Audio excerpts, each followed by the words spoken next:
समस्या जो उत्पन्न हुआ है, इस समस्या के बारे में बोलना चाहूँगा कि निदान इसका होना चाहिए। ऐसा थोड़ा ही है कि शरीर में अगर घाव है तो पूरे गर्दन को ही काट दे, शरीर ही खत्म हो जाए। तो कहने का मतलब कि हम लोग जाएंगे कहाँ, बेरोजगार हो जाएंगे। सबसे बड़ी समस्या कि हम लोग बेरोजगार हो जाएंगे। उसके बाद से जो हमारे यहाँ कार्यरत कर्मचारी जो हैं वो बेरोजगार हो जाएंगे। अगर मैं बेरोजगार हुआ, कर्मचारी बेरोजगार हुए तो मेरा परिवार, मेरे बच्चे और उन कर्मचारियों के बच्चे वो कहाँ जाएंगे?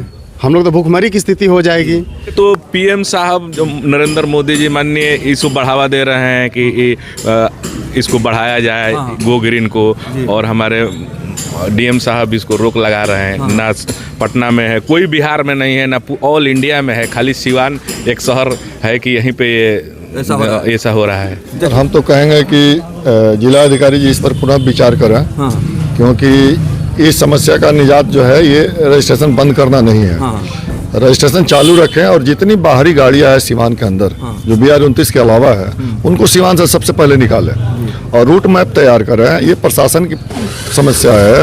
आप डीलर का रजिस्ट्रेशन को अस्थायी रूप से जो स्थगित किए हुए हैं, तो एक तो डीलर रोड पर आ जाएंगे, उन समस्या का समाधान नहीं होता है तो हम लोग पहले जिला के जो भी सांसद विधायक हैं उनसे मिलेंगे हम लोग, और उससे भी नहीं होता है तो फिर हम लोग हाई कोर्ट जाएंगे। हम लोग तैयार हैं हाई कोर्ट जाने के लिए।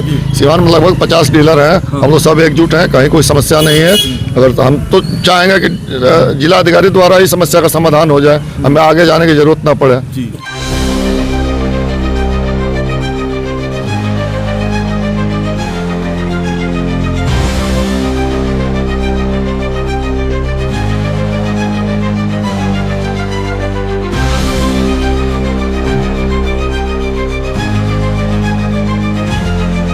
जिला प्रशासन ने एक जो है दिशा निर्देश जारी किया है। ई रिक्शा के जो एजेंसी संचालक हैं वो नया रजिस्ट्रेशन नहीं करेंगे नए रिक्शा के लिए। इसको लेकर के ई रिक्शा एजेंसी के जो संचालक हैं एकजुट हो गए हैं।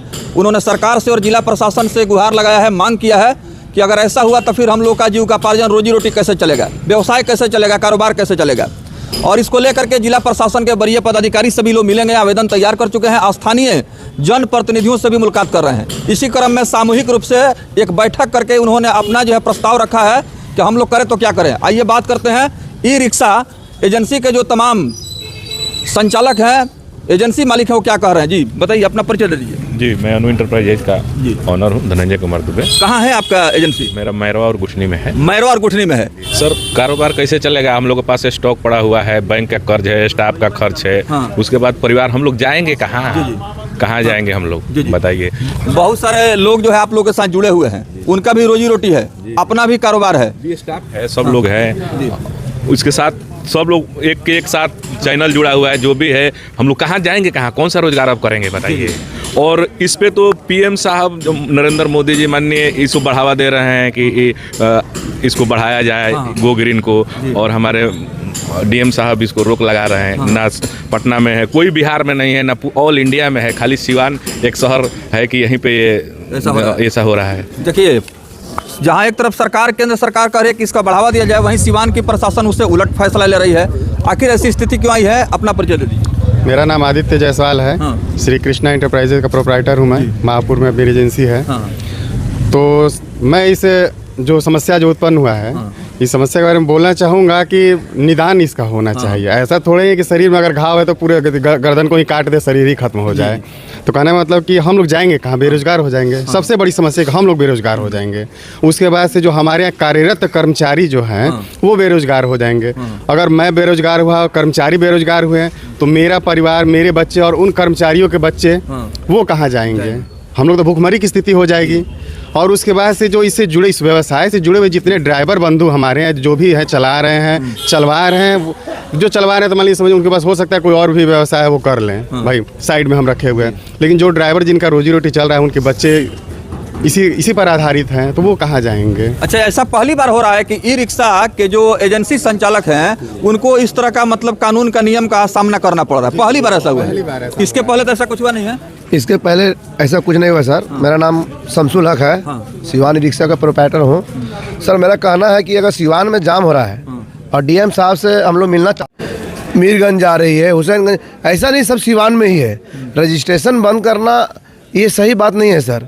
मेरा कहना है डीएम साहब से यही अनुरोध कर रहे हैं कि रजिस्ट्रेशन हम लोग को चालू रखा जाए और सीवान में अगर जाम लग रहे थे, सीवान में गाड़ी बंद किया जाए, एक उसका परमिट इशू किया जाए कि इतना ही गाड़ी सीवान में चलेगी, वैकल्पिक व्यवस्था भी बने जिससे कि इसमें सुधार हो, जिसमें इसमें सुधार हो जाए। हम सीवान में जाम लग रहा है तो हम लोग को भी उसमें अफसोस है, या बहुत ऐसे इमरजेंसी वाहनों को बहुत दिक्कत आ रही है, तो हमारा कहना है कि आप रजिस्ट्रेशन ना बंद करके रूट लाइन बांटिए और एक सीमित बनाइए कि सीवान के अंदर 500 ही गाड़ी चलेगी, उसको परमिट इशू करवा दिए सर। आपके हाथ में सारा कानून है सर।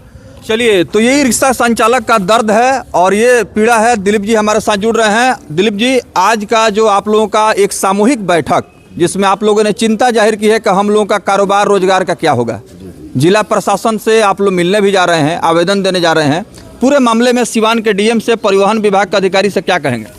सर, हम तो कहेंगे कि जिला अधिकारी जी इस पर पुनः विचार करें, क्योंकि इस समस्या का निजात जो है ये रजिस्ट्रेशन बंद करना नहीं है। रजिस्ट्रेशन चालू रखें और जितनी बाहरी गाड़ियां हैं सीवान के अंदर जो BR-29 के अलावा है उनको सीवान से सबसे पहले निकालें और रूट मैप तैयार करें। ये प्रशासन की समस्या है।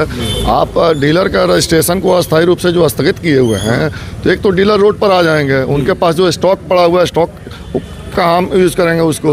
दूसरा, बैंक का लोन हमारे ऊपर है, हमारी फैमिली कहाँ जाएगी? हमारे साथ 5-5 स्टाफ जुड़े हुए हैं, ये पांचों स्टाफ जो है उनकी परिवार भुखमरी पड़ जाएगी। और 6 महीने लंबा समय होता है। अगर 5-10 दिन का होता तो हम लोग समझ सकते थे कि चलो अस्थायी मतलब 5 दिन 10 दिन है, सर साफ करने में चलो 10 दिन समय लगता है। 6 महीना में हम लोग कहाँ जाएंगे? और कंपनी भी मान लीजिए ऊपर से प्रेशर है कंपनी का कि भाई आप लोग गाड़ी निकालिए, क्योंकि कंपनी का भी लोन हमारे ऊपर है। जब कंपनी का लोन कहाँ से देंगे? बैंक का लोन कहाँ से देंगे हम? जी सर, हम लोग का रोजी रोटी छिन रही है, हम लोग का परिवार रोड पर आ जाएगा। बच्चे पढ़ रहे हैं स्कूल में, उनका स्कूल फीस कहाँ से देंगे? बैंक का लोन कहाँ से देंगे हम?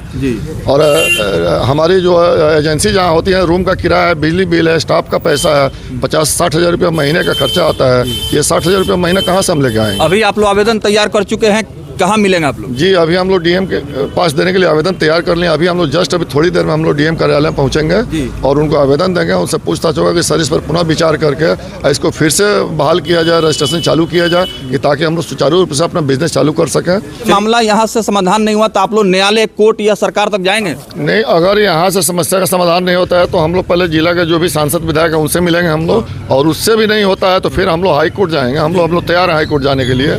सीवान में लगभग 50 डीलर हैं, हम लोग सब एकजुट हैं, कहीं कोई समस्या नहीं है। अगर हम तो चाहेंगे कि जिला अधिकारी द्वारा ही समस्या का समाधान हो जाए, हमें आगे जाने की जरूरत ना पड़े। लेकिन अगर नहीं होता है तो हम क्या करेंगे? मजबूर हैं भाई, पेट की सवाल है, तो हम भूखे तो मरेंगे नहीं, तो उसके लिए कोर्ट का दरवाजा खटखटा है। रिक्शा एजेंसी के संचालक हैं, उनको जिला प्रशासन पर भरोसा है कि हम लोगों को जिला प्रशासन की तरफ से सहयोग मिलेगा और इसका कोई वैकल्पिक व्यवस्था बनेगा जिससे किसी का भी कारोबार प्रभावित नहीं हो, सब कुछ सुचारू रूप से चले, जाम से भी मुक्ति मिल जाए और कारोबार भी आगे बढ़ता रहे। धन्यवाद।